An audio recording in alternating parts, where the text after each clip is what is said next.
First, I really encourage everyone to read or listen to his entire speech.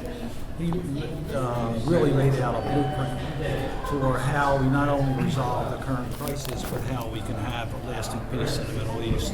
And I thought his blueprint was the right blueprint. New elections as soon as possible. I think October 7th changed things in Israel, and the Israelis need to speak as to their leadership. I was not thrilled with the coalition government before October 7th. So members of that coalition government, I don't believe should be in any government. I said that before. So I think it's time for the Israeli political system to work and to let us know the direction of their leadership. So you can interpret that any way you want, but I think that's how democracy works. Do you think that Prime Minister Netanyahu should no longer be Prime Minister at this point? Or that's a decision for the Israelis. Is your position on aid to Israel the same?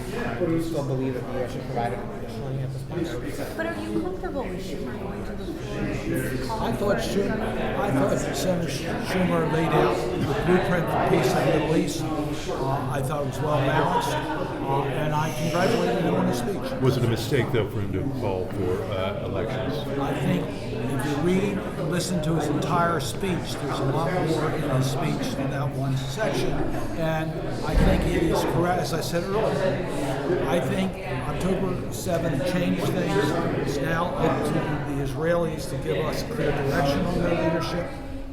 We don't get engaged in domestic politics.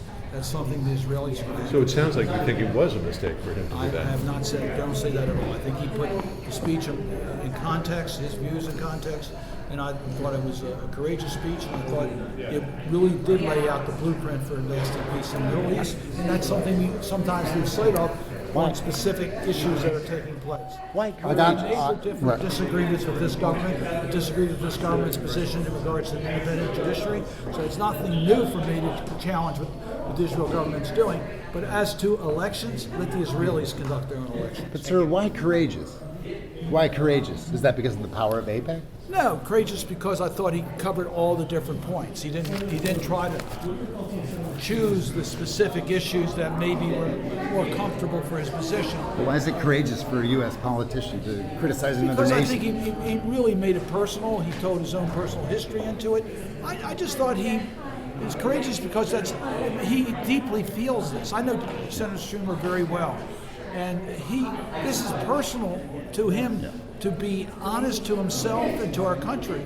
And to me, when a leader puts that first, I wish more of our leaders had that type of courage. Can I ask about unrest specifically? Yeah. Where are you right now on that fight? Well, I think it'd be a major mistake to prevent UNRWA from operating outside of Gaza. We've heard from King Abdullah in regards to Jordan. It would be a mistake for us to put restrictions in that regard. As to UNRWA within the West Bank, I've had conversations with the Israelis. I think they recognize it's a little complicated. I think in the short term, UNRWA has certain distribution capacities that no one else has to get humanitarian assistance in, and the Israelis acknowledge that. Long term, we're talking about what type of an authority is going to be governing the Palestinians. UNRWA will not be engaged in that. Still have their own system, we would think, as an independent, sovereign entity. Can you talk a little more about a lot of members are talking about Schumer? I don't know. I've talked to King Abdullah at least 3 times in the last 2 weeks, so he's been pretty engaged. He's been here a lot. Why does it matter so much to him? Because I think it's part of his efforts in his own country. Can I go back? You have to ask the Jordanian embassy specifically. But my understanding is that UNRWA is in several countries, including Jordan. Yeah, can I go back to this Schumer issue?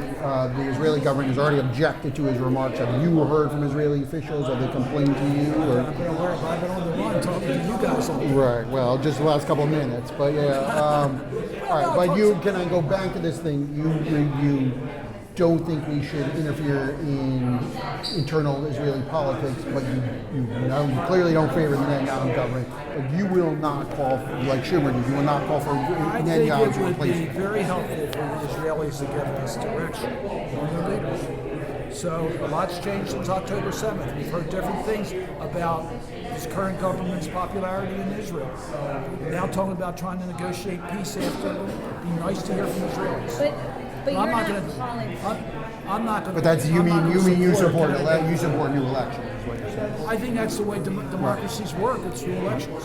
So is it fair to say you're not calling for it? I worded it the way I worded it. Pretty clear to me.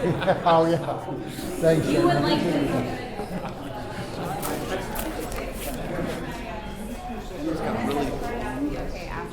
Laslo, so first game in the tournament. Yeah. Xavier won a big game against